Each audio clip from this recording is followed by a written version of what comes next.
Усім прывітанне яшчэ раз, з вами по-ранейшаму Зміцер Лукашук. Працягваем абмяркоўваць падзею Беларусі і за яе межамі. Ну і у мяне сёння вельмі прыемны дзень, таму што нарэшце не проста в эфір, а ў студыю на наш эфір да мяне завітала шаноўная, ну і моя адна з самых любімых наших экспертак, дацэнтка, кандыдатка гістарычных навук і экспертка ў міжнароднай палітыцы Роза Турарбекова. Добрый день, спадарня Роза. Добрый день, Зміцер. Спадарня Роза, давайте пачнем с самой такой галоўнай сусветнай навіны.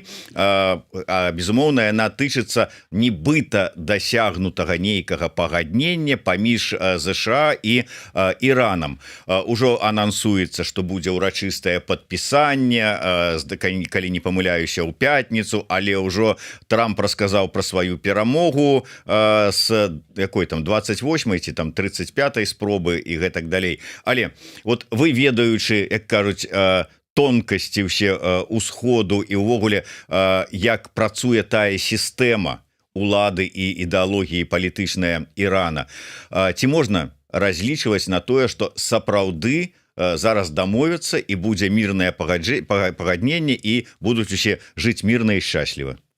Ну, па-першае, я так зразумела, што гэта не зусім пагадненне, это мемарандум о взаимопонимании. Это першае. По-другое, ніхто зараз не бачыў гэты дакумент, гэты тэкст цалкам, і таму вельмі складана зараз абмяркоўваць нават гэтыя пункты, якія там ёсць, і трэба ўсё ж таки паглядзець фармулёўкі, якія там ёсць.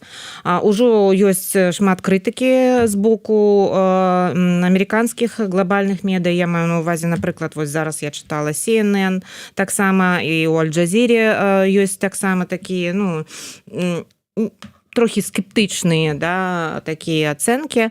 Ну, будем чакаць, што будзе ў пятніцу, калі мы ўбачым поўны тэкст гэтага дакумента. Гэты дакумент, ён носіць такі рамачны характар.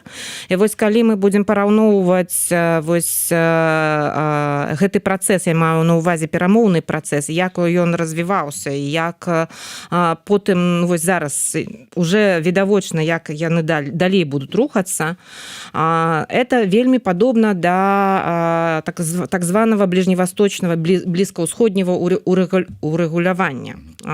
Гэта такі вельмі вялікі працэс, які зрабіла амерыканская дыпламатія у середзіне і напрыканцы 90-х гадоў, калі яны пачалі не толькі перамовы, яны былі пасрэднікамі паміж Ізраілем, конечно, і арабскімі краінамі. Вось, калі яны разбілі вось гэты ближневосточны канфлікт на двустороннія такія трэкі, яны дабілись поспехаў, пэўных поспехаў, я маю на ўвазе. Па-першае, это вось яны зрабілі трэк ізраільска-ярданскі, потым адбылася падпісанне мірнага пагаднення паміж Ізраілем і Ярданіяй у 1994 годзе. Потым яны асабіста выдзелілі вось ізраільска-сірыйскі трэк, там поспехаў не было, на жаль, хаця як бы былі такія надзеі, былі перамовы вельмі такія змястоўныя. І апошняе, конечно, і галоўнае, гэта ізраільска-палестынскія перамовы паміж государствам Ізраіль і арганізацыяй вызвалення Палестины. І вось яны разбілі гэты трэк на два этапы. Першы этап, была такая назва, прамежутачнае урэгуліраванне, прабачце на рускай мове, і самыя складаныя пытанні яны вынеслі на так званае перамовы о пастаянным статусе. І вось зараз то, што я бачу, як вось фармуецца перамоўны трэк паміж Іранам і Злучанымі Штатамі, а таксама і Ізраілем і Ліванам. Тут трэба як бы падкрэсліваць, таму што Ізраіль і Ліван, ізраільска-ліванская зараз вось ізраільска-ліванскі канфлікт, ізраільская агрэсія супраць Лівана, таму што это агрэсія, это нешта там іншае. Гэта як бы вроде як бы, ну, асобны такой трэк, но ад яго вельмі шмат што залежыць, таму што Іран настойвае на том, каб Ізраіль спыніў свае атакі на Ліван, маецца на ўвазе на паўднёвую частку Лівана. І, ну, там зразумела, чаму паўднёвая частка, таму што там базы Хезбалы. Вось, не толькі дело не только ў Хезбале, а ввогуле як бы Ізраіль хоча зрабіць вось гэтую так званую буферную зону бяспекі для сябе, но яна робіцца за кошт жизней і парушаных гарадоў. Напрыклад, древні горад Цір таксама вельмі пашкоджана. Там шмат зданий было пашкоджана, будынкаў, я маю на увазе, людзей пагібла таксама. Вось, и там, ведаете, там все вельми так, ну, так, очень близко все, так очень, это не широкие там просторы, там все очень рядом находится. Вот, и США, американская дипломатия вырашила, что один блок вопросов – это вот срочные, неотложные вопросы, в том числе включая Ормузский пролив. Вот, и все остальные вопросы вынесены на более поздний срок, где будут как раз обсуждаться самые такие, я бы сказала, сенситивные, да, темы, например, ядерная программа Ирана. Вот. А сейчас мы с вами, насколько я понимаю из того, что я читаю, мы сейчас с вами видим рамочный документ меморандума взаимопонимания. То есть это не пагадненне.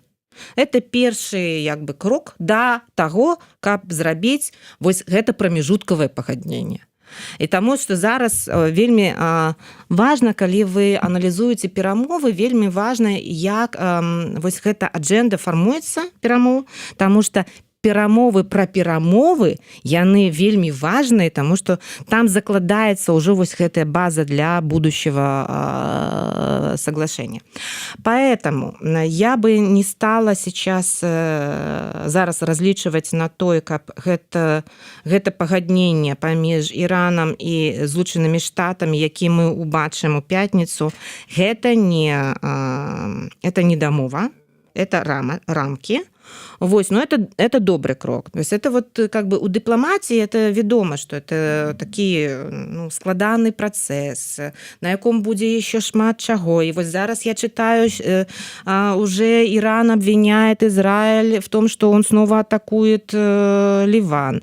И это уже 85-я атака, которую Иран это видит. Понятное дело, что Иран, когда они это видят, это усложняет их переговоры с Соединенными Штатами, и уже Трамп критикует сейчас Нетаньяху за то, что тот осложняет ему вообще картину. Усложняет ему вот положение его. Трампу уже хотелось на 80 лет получить хотя бы вот этот меморандум, но не зусім атрымалася. Вось зараз я так зразумела, што, мабыць, яны яшчэ согласуюць вось некие детали нават гэтага общего меморандума. И Трамп, я думаю, что и его подчиненные, они вельмі хвалююцца, якое будзе ўражанне на рэспубліканскую партию. Потому что рэспубліканская партия, яна хоча атрымаць некие такие позитивные вынікі для американских стратегічных интересов, чтобы с этим выйти на выборы.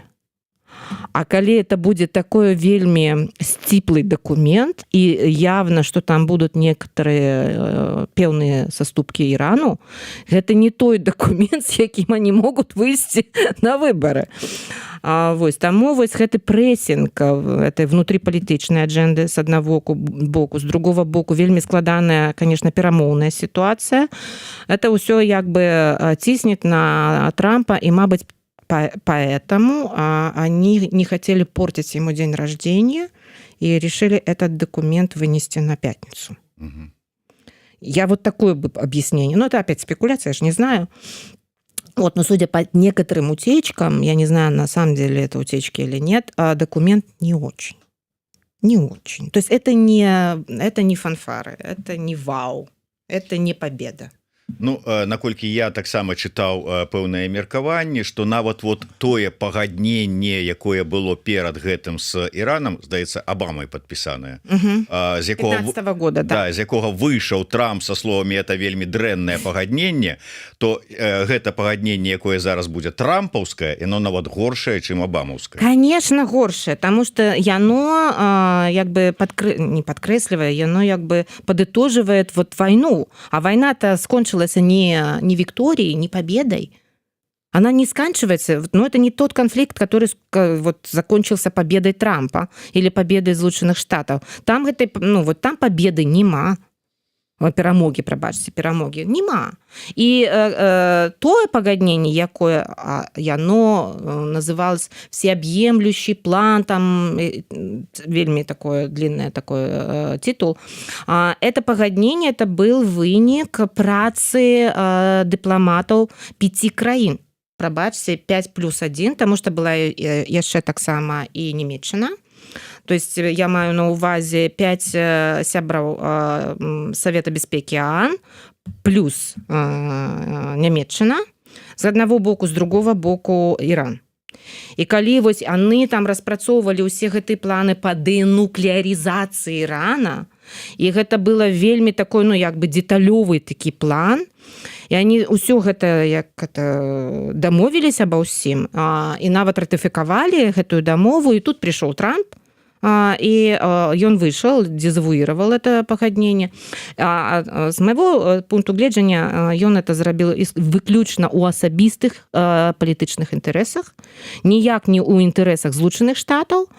Это першае. І па-другое, конечно, ізраільская старана, яна была незадаволеная гэтым пагадненнем, но гэта пагадненне, яно і не ставіла свае мэты, як бы, каб я не ведаю, улічваць інтарэсы Ізраіля, таму што гэта было пагадненне ў інтарэсах рэгіёна і глобальнай бяспекі. І таму як бы вось тое, што зараз мы з вами бачым, то есть калі вы хотите, ну я маю на увазе, напрыклад, ізраільскую сторону, калі вы хотите сарваць пагадненне, ну вы сарвалі, да, это пагадненне, но вы не павінны разумець, што у выніку можа вы атрымаць і зусім іншае пагадненне, якое не будзе такім, ну, я не ведаю, збалансаваным. І вось гэта я так зразумела зараз, гэта зараз адбываецца. Нетаньяху гэта бачыць, он нічога з этим не можа сделать, таму што паміж ім і Трампам зараз ужо конфликт, потому что у Трампа свои асабістыя інтарэсы палітычныя, у Нетаньяху свои асабістыя, і яны не супадаюць. І вось зараз мы з вами бачым тое, што бачым. Ну, як бы ухудшэнне пазіцыі Злучаных Штатаў у гэтым рэгіёне і ухудшэнне пазіцыі, аслабленне пазіцыі ввогуле стран Запада ў гэтым рэгіёне. На жаль. Таму што я з майго пункту гледжання гэта вельмі дрэнная навіна. Хацеў сказаць, ці верыце вы, але тут пытанне не веры, а вашага аналізу і ведання, як працуе логіка вот это кіраўніцтва Ірана. Калі там асноўнае патрабаванне адмовіцца ад вырабніцтва ядзернай бомбы, там зброі і гэтак далей. Нібыта Іран на гэта пойдзе. Ваенны эксперт Сергей Ауслендер перакананы, што зараз яны можа заціхарацца, але потым с удвоенай хуткасцю кінуцца пры першай магчымасці рабіць этую бомбу. Так вось, ваше бачанне. Я згодна. І Ізраіль таксама, ізраільскія эксперты таксама пра гэта гаворылі 5 гадоў таму. Яны толькі падлічвалі, колькі гадоў засталося да таго, як Іран стане ядзернай дзяржавай, ну, маецца на ўвазе, конечно, зброя. І яны ведаюць, што гэта адбудзецца. Это пытанне толькі часу. І вось зараз, і тое, што рабіла адміністрацыя таксама Абамы, это была справа не знішчыць ядзерную праграму Ірана, таму што гэта немагчыма. Гэта, мабыць, магчыма толькі тады, калі зменіцца палітычная сістэма ў Іране. Вось, а калі мы бачым з вами не толькі як бы знішчэнне сістэмы, а таксама яе кансалідацыю, то, конечно, вось пытанне адносна працягвання працы над ядзернай военной праграмы, это, для меня это відавочна, без усяких там, не ведаю, военных нават выкладак. Это зразумела. Другое пытанне, колькі часу гэта займе і што можна зрабіць для того, каб стрымліваць Іран, як можна іх вагнаць у нейкія рамкі нейкіх іншых абавязак. Напрыклад, у рамках договора о нераспространении ядерного оружия таксама. Ён з'яўляецца чальцом гэтага режиму, гэтай дамовы. И каб стрымліваць Иран, наложить на него какие-то, певные, там, я не ведаю, ограничения с тем, чтобы Иран все ж таки был под контролем международной супольнасці, якая будзе, там, я не ведаю, як там. Ёсць такие прыклады. Ёсць прыклад военной ядерной программы Пакистана, где у Пакистана со Злучанымі Штатамі ёсць дамова. І амерыканскія военные і таксама спецыялісты ў ядернай сфере, яны маюць доступ і маюць пэўныя не паўнамоцтва, но ўсё ж такі нейкія правы, каб маніторыць сітуацыю. І таму пакістанская ядерная праграма, яна знаходзіцца, па-першае, пад апределённымі вось такімі ограничениями з аднаго боку, з другого боку. І Кітай таксама кантралюе сітуацыю з пакістанскай ядернай праграмай, несе некую адказнасць за гэта. І Індія таксама. У Індіі са Злучанымі Штатамі ёсць таксама двухбаковае пагадненне, у Індіі ёсць таксама вось гэта пэўныя агранічэння. Вы ведаеце, што Індія і Пакістан уже з'яўляюцца дэ-факта ядернымі дзяржавамі. І, конечно, канфлікт, напрыклад, паміж імі, это вось адна з такіх сур'ёзных пагроз для рэгіёна і, мабыць, нават для ўсяго света, таму што яны зараз абладаюць вельмі моцным ядерным патэнцыялам, асабліва калі это мы будзем гаворыць пра Індію. Вось нешта падобнае зрабіць з Іранам, і вось гэта патрэбна. А тое, што ў Ірана будзе ядерная зброя пры гэтым рэжыме, у мяне няма сумневаў. Яшчэ один момант, праз які, я спадзяюся, мы выйдзем на Беларусь, на беларуска-украінскае, нават я больш скажу такое.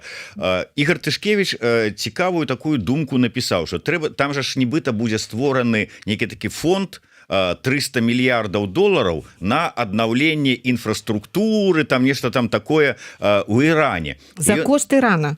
Это иранские деньги, насамрэч.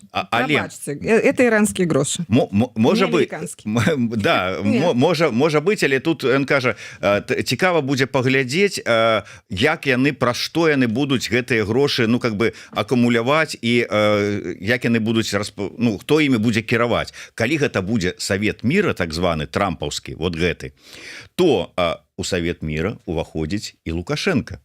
То есть Беларусь, умоўно кажучы, запрошаная. Ён глядзіць далей. Калі мы перайдзем да сітуацыі, зараз жа Трамп сказаў, а зараз я буду займацца урэгуляваннем Украінай. І калі дойдзе да сітуацыі, што нешта там дамовіліся, нейкае перамір'е, мір ва Ўкраіне, і трэба таксама аднаўляць нейкую інфраструктуру, і калі тут ізноўку будзе завязана Савет міра, праз які это ўсё будзе рабіцца, то тут выскаквае як з табакеркі Лукашенко і такой уже як не суагрэсар, а як чалец Савета міра, такой, і мы тут вот можем гэта для Украіны зрабіць, вот вам бітум, вот вам яшчэ што-небудзь.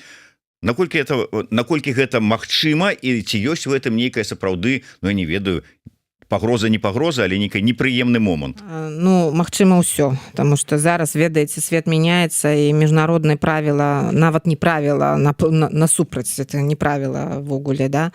Паводзіны міжнародных ігракоў зараз змянілись вельмі моцна.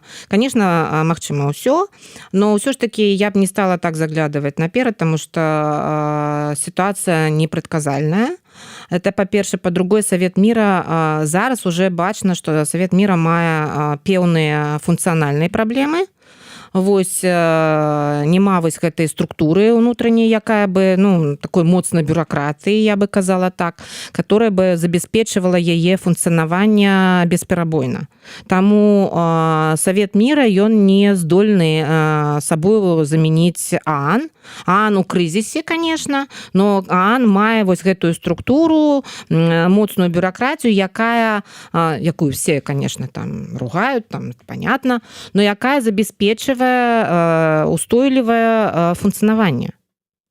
А у Савета мира такой бюракратии няма группы лиц, якія былі бы зацікаўлены у яе не толькі развіцці, но вось у устойлівым такой працы.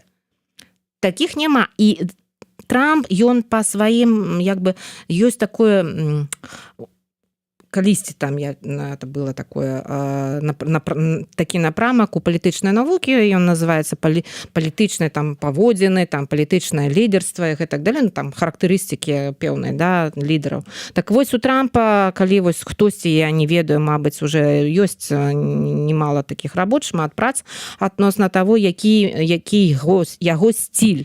Так вот, вось яго стиль не такі, ён не забяспечвае вот эту вот моцную, устойлівую працу інстытутаў. Насупраць. Он действует, вось его паводзіны, они супраць інстытутаў. Супраць інстытутаў. Это не таму, што он таксама незадаволены інстытутамі, пэўнымі інстытутамі ў Злучаных Штатах, у тым ліку, дзяржаўнымі, палітычнымі інстытутамі. Дело не только в этом. Это его характеристика, асабістая характеристика. Для яго вось гэтага такого, ведаеце, таких павольных паводзін інстытуты, яны его як бы стрымліваюць, а ён гэтага не терпіць. Вось учора яны былі з Нетаньяху, не разлей вода, Израиль, это, конечно, стратэгічны партнёр Злучаных Штатаў і гэтак далее. І мы звыклі к тому, што Злучаныя Штаты, Израиль заўсёды былі разам. Зараз мы с вами бачым, што вось эту сварку паміж прэзідэнтам Злучаных Штатаў і прэм'ер-міністрам Израиля. І вось той, ты ведаеце, ну, такія вельмі рэзкія словы адносна Нетаньяху говорят о том, што іх адносіны яны залежаць ад асабістых паводзін аднаго лица, пускай даже самого, там, я не ведаю, моцнага и так далее. И так далее. Это все супраць інстытутаў. К чаму я веду? К тому, что гэты Савет мира, каб ён працаваў як орган, як інстытут, трэба, каб там была моцная бюрократия, и все чальцы гэтага Савета мира паважалі бы гэтые правила. Ну, тут гомерический хохот, понимаете? Потому что на сегодняшний день очень много неясно с этим Советом мира. А дальше это спекуляция. Вот дальше это спекуляция. Что бы я готова была бы обсуждать по поводу этого фонда на сегодняшний день? То, что это возможность для определенных кругов и лиц, приближенных к Трампу, нагреть руки. Вот. То, что это деньги на самом деле иранские. А вот часть активов, которые, скорее всего, будут вложены в этот фонд, это иранские деньги, которые сейчас лежат в Объединенных Арабских Эмиратах. Это порядка 150 миллиардов долларов. Поэтому, кстати говоря, и эмир Объединенных Арабских Эмиратов Нахаян приехал на G7. Вот, потому что они являются региональным, извините меня, хабом всех финансов, вот, включая иранские ресурсы на 150 миллиардов долларов. Я думаю, что вот половина фонда где. Вот. И тут вопрос такой, что если это 300 миллиардов, и речь идет о восстановлении, да, Ирана, то вопрос это контрактов. Угу. И тут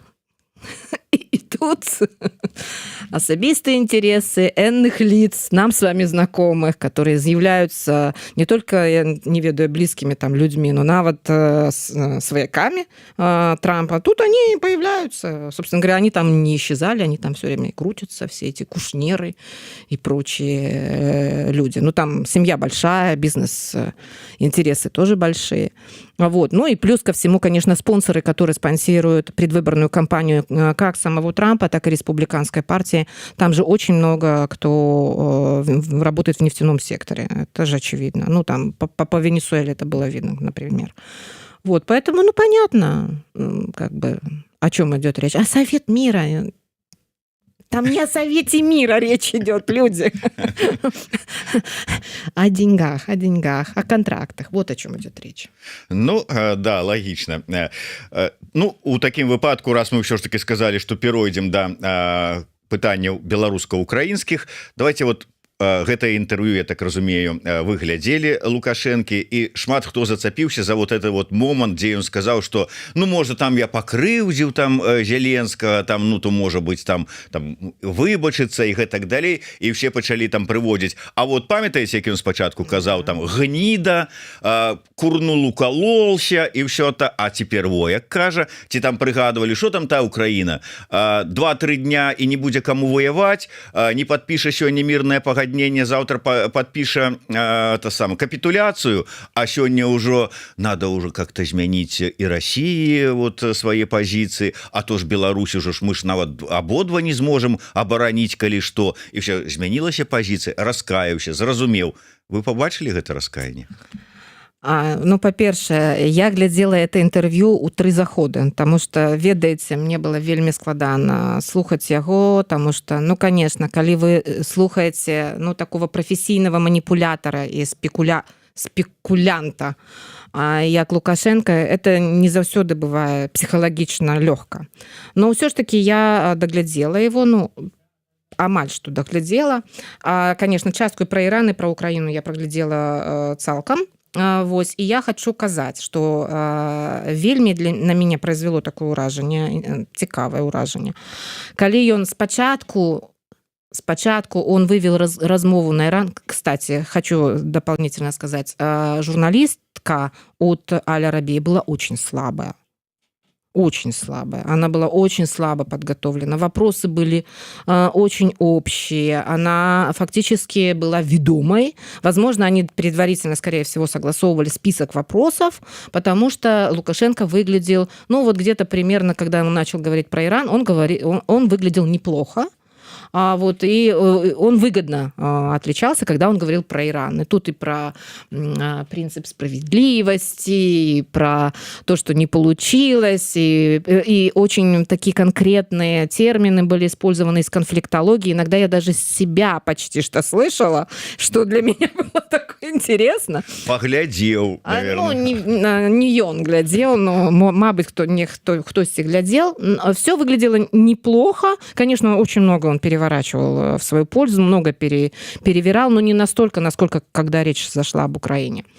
И что я здесь в этой ситуации увидела? Во-первых, это был повод не то, чтобы критиковать Трампа. Кстати, он его достаточно мягко, вот, не было осуждений, вот это что чуть-чуть там про даже не агрессия это было сказано. Вот. Он даже не использовал такие резкие слова. Он же умеет, такая антизападная риторика у него все хорошо развита. Многое он, конечно, списал на Израиль, но опять-таки не все. В общем, он всячески показывал свою повагу до Злученых Штатов и до Трампа особисто. Ну, як он мог. Но калі дошло дело до Украины, все, конечно, там, тут-то всем все стало, как говорится, ясно, потому что он ровно наоборот. Тут же он перекулился, перевернулся. И те слова, которые он мог бы адресовать в адрес России, как в адрес Злученых Штатов относно Ирана, он не смог адресовать. Тут вообще непонятно, кто с кем воевал и почему, и как так получилось. Но и очень интересная была его новая интерпретация, почему все-таки не получилось Киев за 3 дня. Потому что якобы там были какие-то домовленности. Тут вылез почему-то Ватикан и кто-то еще. Ну, евреи. Да, и лобби. И лобби, да, и лобби. Окей, ладно. Ну, понятно, что в этой ситуации кто-то должен был быть виноватым. Израиль был назначен виноватым. И в общем и целом это укладывается в то, что сейчас происходит. Для него это было самым успешным выходом из ситуации. Кто виноват? Во всем виноват Израиль. Это была такая, ну, якби находка. Тем более, что, как вы знаете, он же давал интервью Аль-Арабия. Угу. То есть это же все время расчеты на аудиторию. И вот этот расчет на аудиторию, с его точки зрения, это был удачный ход. Ну, я бы сказала, Александр Григорьевич, удачный на 50%, потому что 50% вы все-таки не зусим. Ну, прокачайте своих экспертов по Близкому Сходу, коли ласка. Потому что Объединенные Арабские Эмираты и Саудовская Аравия, они хотят, чтобы Соединенные Штаты уничтожили большую часть военного потенциала Ирана. И они за протяг войны зараз. Они были супраць войны, калі яна яшчэ не пачалася, но калі уже пачалі, трэба ўсё ж таки доводить дело до конца. И они вот были за то, чтобы Злученные Штаты знішчылі как можно более и ракетного потенциала, и военного потенциала, потому что яны прекрасно разумеют, что калі уйдут Злученные Штаты, они застанутся с Ираном 1 на 1. Они застанутся. Это першае. По-другое, что я бы хотела казаць про его размову адносна Украины, адносна этих перамоў, это биение себя там в грудь и говорит, что он там был... Там у него очень много было манипуляций, связанных с хронологией. Он там поставил телегу впереди лошади, причем неоднократно. Но это вот просто надо специально сидеть и анализировать именно это интервью. Он к нему, могу сказать только одно, он к нему готовился очень серьезно. Его готовили, я бы сказала, очень серьезно. И вот он прямо проходил по лезвию бритвы. Это было видно. Он шел по лезвию бритвы. И Володя у него, имеется в виду Зеленский, неплохой, может, неопытный, но неплохой, такой-сякой, и да, и война, и он там под воздействием, ну, его пытался оправдывать. Интересно. Вот. Ну, Путин, понятно, в сторонке, и как-то он попытался даже вину возложить на обе стороны в этой ситуации. Но с этим триединым славянским или великорусским народом, конечно, он опять... Интересно, как он анализирует европейскую политику. Очень интересно. И позицию НАТО. Много противоречий внутри, он часто противоречил сам себе, но он просто подбирал выгодные для себя, знаете, варианты ответов. Там, когда вам предлагаются варианты ответов, он выбирает нелогичные, а выгодные для себя. И поэтому в одной ситуации он говорит, Запад виноват, в другой ситуации он говорит, ну, знаете, Запад на это сейчас не готов, или он не хочет этого. Но Запад есть разный. Тут я уже поняла его картину. Значит, есть плохой Запад, это вот эти сумасшедшие наши соседи, а есть Запад такой, ну, мудрый Запад. Это вот, значит, Германия, Франция и Великобритания. И вот он подчеркивал, что те-то вот та-то тройка, они-то еще вот, ну, как бы понимают, о чем речь, у них ресурсы, а эти вообще неразумные. Ну, и они пойдут там, как он сказал, вторым эшелоном пойдут, они думают, что их защитят. Никто их там не защитит. В общем, картина международных отношений у него замечательная. Вот я анализирую эту интервью, но могу сказать только одно. Одно слово и один термин он не использовал ни разу на протяжении там, часа с плюсом, да, интервью. Это какое слово, какой термин? Война? Нет, международное право. Международное право. Он говорил принцип справедливости. Что за принцип, я не знаю. Вот это что за справедливость такая? Но он никогда не говорил о праве. Еще интересно было послушать его насчет ядерных амбиций, его личных ядерных амбиций. Поэтому, с моей точки зрения, интервью интересное. Но понятно, что большей части того, что он там говорит, верить нельзя. Надо думать о том, что он рассчитывал на определенную аудиторию, он посылал определенные сигналы. Одним из главных адресатов был Зеленский, это понятно. Ну и Трамп тоже, и арабы в заливе тоже, потому что они, я думаю, арабы в заливе, они на него злы за его прямую поддержку Ирана. И не на словах. Не на словах, а на деле, потому что, вы же знаете, есть часть предприятий, которые оказывают военно-техническую помощь Ирану сейчас, вот в этом вооруженном конфликте. Параллельно у Лукашенко ведь там активы есть, в том же самом Объединенных Арабских Эмиратах, в Омане, где еще там, в Катаре, по-моему. Поэтому я думаю, что эти эмиры-то они молчат, но они все видят и все наблюдают. Я думаю, что как бы ему сейчас надо было пройти в это игольное ушко. Надо ему пройти. Это вот то, что он сделал, это был месседж еще туда, в регион, Зеленскому, понятно, Трампу и американцам в целом. Ну и поэтому он так мало говорил о России. На самом деле он почти ей не уделял внимания. Ну что калі месседж Зеленскому там Украіне быў, то рэакцыю мы таксама атрымалі і МЗС, і вось прадстаўнік по Чарнагор таксама выказаліся. Мы так, конечно, паслухали, але не поверылі ні на хвіліну. То бок, в прынцыпе, на што разлік тады пасля ўсяго на то, чтобы послухали. На то, чтобы послухали, потому что не атрымалась сустрэча-то.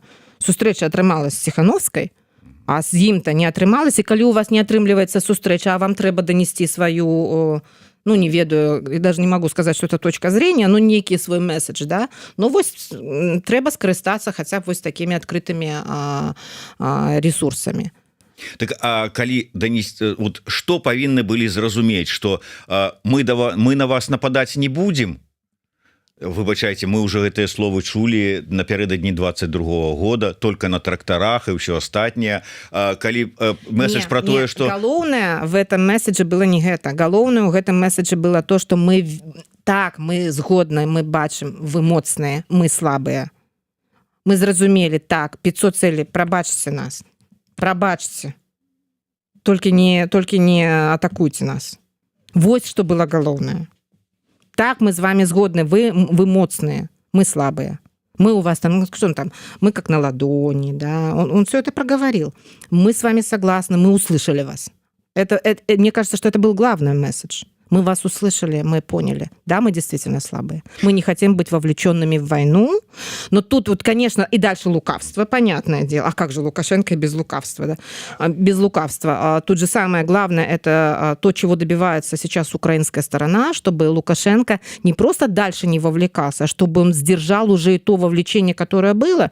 Имеется в виду, в первую очередь, работу нефтеперерабатывающих заводов.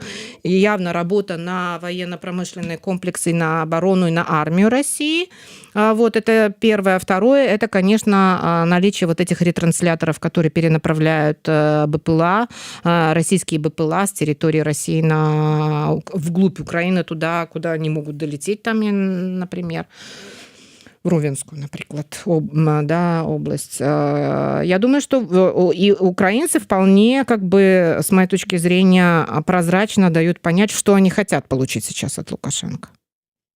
Не просто не вовлекайся, не мы ждем от тебя там атак, а чтобы ты как бы вообще сокращал свою зависимость от России. Они гораздо более амбициозную, с моей точки зрения, задачу для себя ставят. А это магчыма?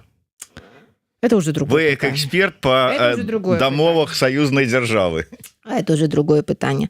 Так, зараз мы бачым с вами, что, ну, может это будет магчыма, может это вот это предупреждение там какое-то там китайское, да, предупреждение остановит, по крайней мере, дальше вот это углубление дальше вот этой кооперации промышленной, военно, конечно, промышленной кооперации. Вот. Очень, конечно, украинцев интересует ядерное оружие на территории Беларуси, чтобы его не стало больше, либо как-то там были какие-то ограничения. Вот. Ну, в принципе, я разговариваю с моими украинскими коллегами и вот вижу, как они сформулировали эти интересы. Сейчас, конечно, то, что мы с вами видели со стороны заявлений, да, например, Зеленского и других высших государственных лиц в Украине, там, Мадьяра, например. Вот. Это все, конечно, информационное давление. Но за этим информационным давлением стоит, конечно, уже и неинформационное давление. Я думаю, что... И плюс ко всему, конечно, это подрыхтовка до будущих перемов. Лукашенко не видит себя переможчиком, как это, посредником, вы уже слышали. Но он видит себя за столом. Все-таки. Он хочет попасть за стол. Он не хочет, чтобы будущее Европы, включая будущее Беларуси, решалось без него. Вот о чем речь. Как он, ну, понимаете, как он это себе видит, возможно или невозможно, пусть эксперты говорят, вот, но то, что он делает вот это политическое заявление, что я бы хотел. И видите, со мной американцы разговаривают, кто-то там с Англии, кто-то там с ним встретился, он так и не сказал, кто. Очень много, конечно, он спекулирует, очень много он придумывает. Вот. Но вот он свой интерес заявил таким образом. Вот. И он сказал, да, он признал, что да, украинская армия сильнее нашей, мы находимся под ударом, мы понимаем в уязвимом положении. Извините нас, пожалуйста. Извините нас, пожалуйста. Ну, он все это завуалировано, но, видите, общее впечатление это на всех было одно и то же, да, что он извинился первый раз, что он признал превосходство, конечно, Украины в военно-политическом смысле, и что он бы хотел прекращения этой войны до конца этого года. Ну, я думаю, что яго лепшы сябар Вова Путин паслухаецца, что там хочет яго сябар Саша з Мінска. Але момант яшчэ адзін такі. Я так зразумеў, что ён усё ж таки вельмі разлічвае, что Трамп націсне на своих европейских подначаленных, ну, Вашингтонский обком, на там вот эти европейские райкомы, и пойдуць яны на саступкі, каб вот що ж таки там санкцыі здымаць, транзітныя палёгкі даваць і гэтак далей. Але я слухаў выступ недавно, калі-то заўчора, што ли, Наўседы, который катэгарычна вельмі там сказаў, што Ну, это Литва, это же яшчэ трэба разумець, что это Литва. Ну, да, Литва, Так. але агулам, вот разлікі могуць неяк, так сказать, реализоваться на тое, что Европа ўсё ж таки дасць нейкае паслабленне? Не, я думаю, что его вось такие чекания относно того, как вот этот диалог паміж Беларусью и Евразвязом развивался, этот разлік не оправдался. Ён апраўдваецца часткова вельмі сціпла. І вось таких кардынальных змен зараз ён не чакае. Вот он сейчас, с моей точки зрения, сейчас он сфокусировался все-таки на том, чтобы продолжить американский трек. Вот ему надо все-таки сохранить внимание и себя в фокусе внешней политики Соединенных Штатов, потому что, как бы, коли он потеряет вот этот вот, да, интерес к себе, тогда он оказывается вообще опять за скобками. И поэтому для него сейчас даже того, чего он уже на сегодняшний день добился, для него задача это сохранить. А вот чтобы добиться, чтобы и европейское направление, там были кардинальные перемены, я думаю, он понял, что кардинальных изменений не будет. Другое дело, что вот исходя из того, что думают его там провластные аналитики, эксперты, которые там где-то на грани между пропагандой и аналитикой работают. Другое дело, что вот они ему говорят о том, что вот еще год-два, и в Германии, например, к власти придет АДГ, вот, а там где-то там еще там придут наши сторонники, да, это, как правило, правые эти самые националисты, которые евроскептики. Вот с ними мы можем кашу сварить. А вот с этими мы, конечно, каши не сварим, но надо вот как бы поддерживать этот уровень какого-то там разговора на уровне, там, я не знаю, МЗС, там, технический, может, формат, полуполитический, там, вот, но не политический еще уровень. Такого нету постоянного диалога, как с Соединенными Штатами. Нету. Вот, поэтому я думаю, что вот их расчет таков. И я думаю, что он так и думает, в принципе. Если сейчас не получится, то получится через год-два, когда придут к власти в первую очередь наши симпатанты. Але і да гэтага часу трэба падтрымліваць у добрым стане адносіны з ЗША.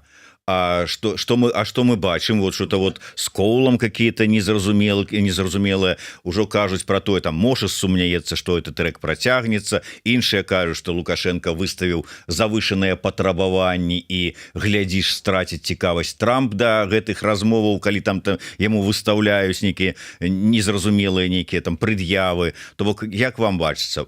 Я думаю, что в ближайший месяц-два, скорее всего, все-таки интерес к Беларуси, к Лукашенко сохранится, потому что этому способствует даже тот же самый Зеленский, который говорит о возможном нападении там, и так далее. То есть они в фокусе держат регион, каждый со своей стороны и каждый со своими соображениями, понятно, каждый со своей целью. Зеленскому нужно сохранить помощь и поддержку со стороны стран-членов НАТО, а Лукашенко надо сохранить этот белорусско-американский переговорный трек. Поэтому я думаю, что пока все еще в силе. Другое дело, что возникли сложности закономерного характера. И вот про эти сложности, наверное, стоило бы поговорить. Почему эти сложности возникают и какого характера эти сложности есть? Я имею в виду в белорусско-американском переговорном треке. Якія вам бачацца самыя галоўныя складанасці на дадзены момант? Я думаю, что гуманитарный трек как гуманитарный, он себя исчерпывает. И это то, о чем я говорила тогда еще, когда освободили, вот там это было последнее самое массовое освобождение, вот, нет, предпоследнее, это когда Марию Колесникову освободили и Виктора Бабарика. Я говорила о том, что придет момент, и, скорее всего, он близок, тогда, когда, если Соединенные Штаты в лице Коула будут ставить вопрос об освобождении всех политзаключенных, речь идет о достаточно массовом процессе, этот процесс уже не может быть гуманитарным, он может называться только политическим. И политический процесс будет предполагать требования с американской стороны более серьезных гарантий того, что эта репрессивная политика не будет продолжаться или что она будет смягчаться, что не будет появляться новых политических заключенных. Это логично. Если вы дальше продолжаете. То есть, если это была разовая акция по освобождению политзаключенных, сегодня 50, завтра 100, послезавтра, там, я не знаю, 200, это просто супер, что это вышло, и все это как бы уложилось в более или менее, ну, условно, гуманитарный трек, потому что все-таки он не до конца гуманитарный. Вопрос цены был тоже, потому что вопрос обмена на санкции. Но встанет вопрос тогда, когда количество политзаключенных, там, я не знаю, 500, 800, 600, да, потребует решения политического вопроса. Это не гуманитарный вопрос, это уже политический вопрос. Почему? Потому что освобождение 500 или 800 политзаключенных, при этом при условии, что их оставят внутри страны, за собой будет влечь следующий вопрос. Чтобы не появилось новых. И об этом Коул уже начал говорить. А вот с этим туго. Это уже не вопрос торга, это уже не вопрос цены, это вопрос определенных изменений внутреннего характера. А вот вопрос, готов ли Лукашенко на это сейчас идти? Судя по тому, что делается в последнее время, нет. Он все еще думает, что эту торговлю можно дальше и продолжать успешно. Да? Прекрасно. Я думаю, что там ему пишут такие же аналитические записки, как и у нас. Там, например, как торговали политзаключенными власти ГДР с ФРГ, и как это там выливалось в многотысячные, да, буквально операции, освобождение политзаключенных, десятки тысяч, там порядка 30 с лишним тысяч, по-моему. Вот, и взамен получения существенного, да, финансового как бы потока. Вот, возможно, Лукашенко хочет что-то в этом роде, но нужно ли это Коулу? Нужно ли это Соединенным Штатам? Я думаю, что не совсем так.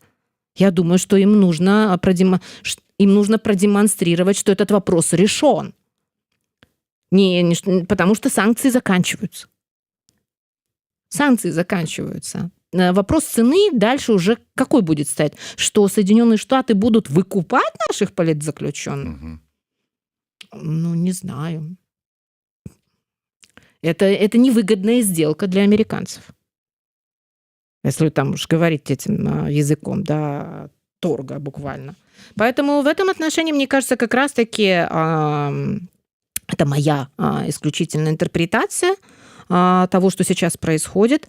Это тот момент, когда, условно говоря, гуманитарный трек трансформируется в политический. И он трансформируется очень сложно, потому что Лукашенко не готов на такие серьезные, с его точки зрения. Для нас это кажется не очень серьезно, с его точки зрения политические обязательства.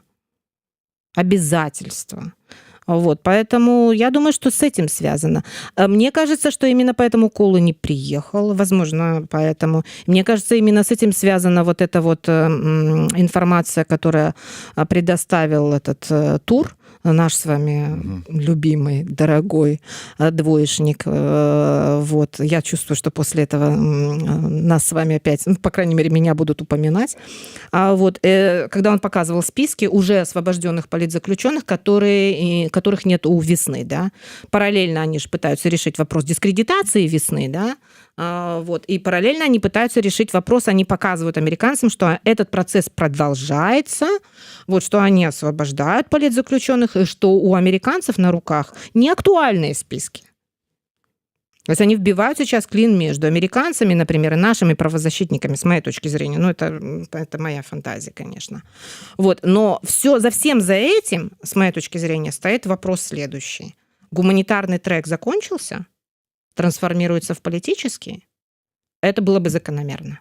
Потому что, когда речь идет об освобождении всех политзаключенных, и чтобы не появлялось новых, это вопрос уже политического обязательства с той стороны.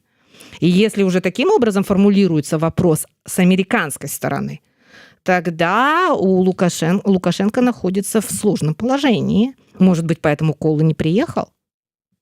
Ну паглядзім ці выканае гэтым разам ён сваё абяцанне, ці дакладней што ён укладае ў слова хутка, таму што вы яго спыталіся, калі чакаць у Мінску, напісаў хутка. Ну паглядзім, наколькі гэта хутка і што гэта складае і чым гэты візіт закончыцца. На жаль, на сёння мы са спадарняй Розай развітваемся. Не паспеў я задаць пытанне наконт працы вашай над індексам беларуска-украінскіх адносінаў 2026, але я думаю, што праца яшчэ ідзе. Акурат такі можна будзе пасля уже калі тым больш будуць нейкія вынікі, уже больш падрабязна про это пагаварыць. Але тое, што вы працягваеце за гэтым сачыць і гэты даследаваць вось гэты накірунак, это, як мне падаецца, вельмі важна. Дарэчы, ваш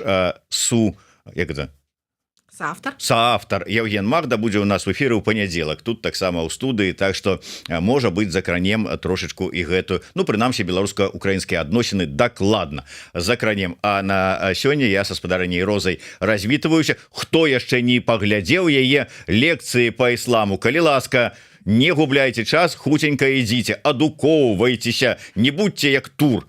Дзякуй вялікі яшчэ раз, да сустрэчы, жыве Беларусь. Жыве вечна.